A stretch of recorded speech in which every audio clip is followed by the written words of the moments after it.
So what I'd like to do is turn it over to the panel, just in turn, observations, suggestions, maybe some do's or don'ts that you feel are important to share. And after we've done that, then we'll open it up to the rest of the group. So Abrar, I'm going to start with you. Comments, observations, suggestions. Fred, it's interesting. As I was listening to you, I was really very quickly scanning my background to figure out, who have I run across that, presented me with a similar situation. And it's interesting that as mentors, I think the first thing that we need to do is really very quickly understand what is our role in the lives of the individuals that we're mentoring. And I think a lot of times we kind of maybe subconsciously cross that line.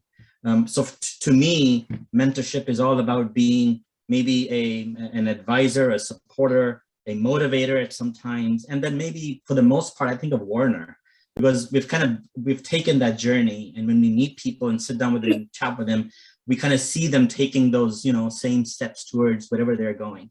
So I think, right, like road signs, we need to be individuals that kind of guide and coach people, let them know that this is what the speed limit is here, that there's a bend on the road 2 miles from here. I think if we internalize that aspect of mentorship, then I think it's easier for us to maintain that separation. If not, then yes, we do get emotionally tangled up. And I was reading something on mentorship a couple of weeks ago, and I found that typically mentors have a high level of EQ, or emotional intelligence. That's why they come to this realm to help people.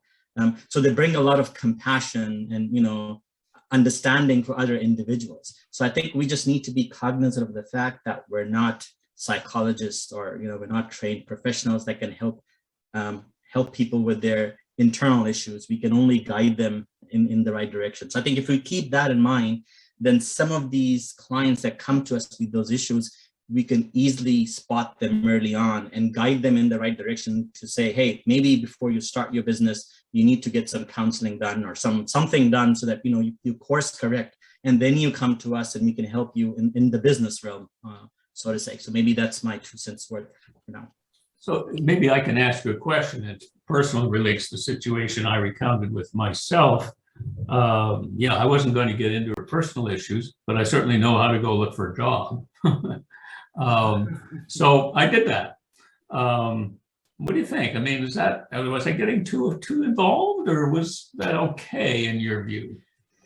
So so my second client that I got from SCORE was a young lady that wanted to have this awesome business that she had in her mind. So there was a concept there, but nothing else. And I found out after a couple of sessions with her that that was exactly the case. She didn't have a job. She had no experience in this field, but she wanted to do something. So my first gut reaction was to say, all right, we've come to an end of this, when you get ready, come to me. But then, like you, my emotional side kicked in. What I did, actually, I spent maybe 10 minutes on the web, because I've done that before for others, went in and looked at job opportunities that kind of matched up with what she was trying to look for. And all I did was said, hey, look at these, go back and put your resume together so that you're matching all these requirements. And then maybe I can review the resume for you. So I didn't do the heavy lifting for her. I just, kind of deflected her to the right resource to say, all right, go do this. And when you're at this level, maybe then I can, help you, move forward in that direction. Yeah, good point. So you were directing towards resources.